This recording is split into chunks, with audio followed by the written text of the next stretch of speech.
బంగారు గుడ్డు పెట్టే బాతు.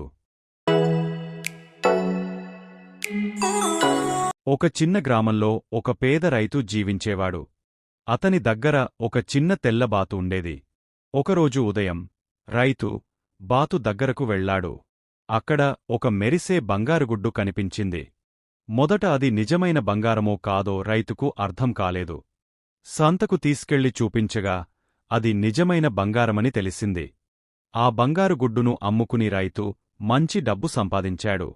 మరుసటి రోజుకూడా బాతు మరో బంగారు గుడ్డు పెట్టింది.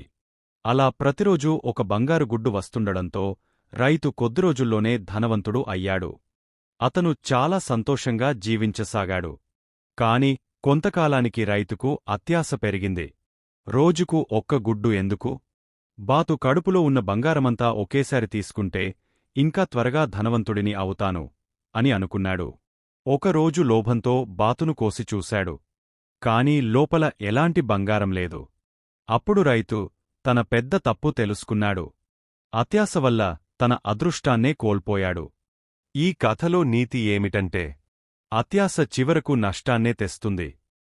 ఈ కథ మీకు నచ్చితే మరిన్ని మంచి కథల కోసం మా ఛానల్ను సబ్స్క్రైబ్ చేయండి.